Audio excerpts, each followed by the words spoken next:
Hi, welcome to the Week 9 lecture.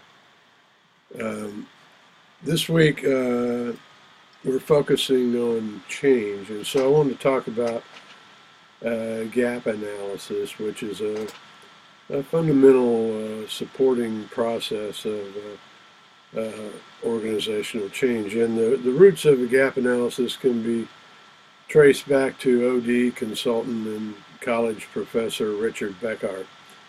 In 1950, Beckart associated with Lippitt, Lewin, and Bradford and founded the National Training Lab.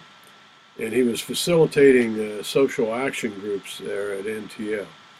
And Beckart said he considered that to be a life-changing experience for him. And he did his first consulting job in 1951, and thus started a transition from what he described as from trainer to consultant. And he described his training and consultant work as facilitating change. And now he later went on to become a professor at MIT, and his work continues to influence consultants and strategic planners and change agents today.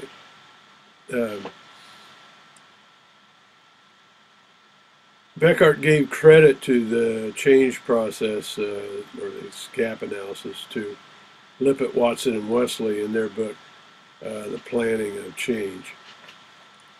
And in it, they described three states. There was the present state, there was the future state, and the getting from here to there state, which was their words. And Beckart latched on to this change process and used it in his own work. And he said, I often use these states as a framework for helping CEOs manage some of the changes they're trying to achieve. And so this is what the model looks like. It's a matter of fact, for years when I was an internal, we referred to this as the bone because it kind of looks like a dog bone. But you can see that there's a future state and a present state, and in between that there's some type of transition. There needs to be a path from one to the other, and that actually becomes the gap.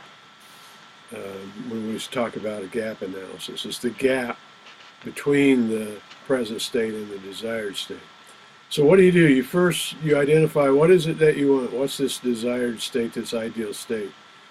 And you begin to define that. And then you come back and identify the present state. In other words, we know now how we want it to be, what's it like now? And the process of doing this determines that gap. In other words, that transition state. And then you begin focusing on, all right, how do we move from where we're at now to where we want to be?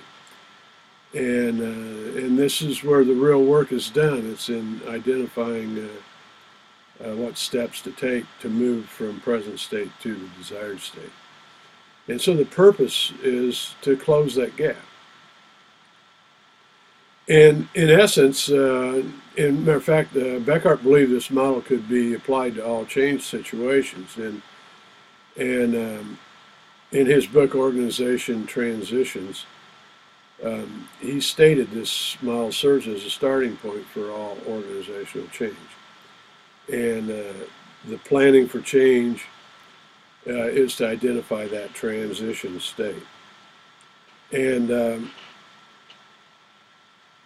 using this model can be very effective, and it's also not only effective, but it's a simple model, and the clients like it because it's easy for them to relate to it.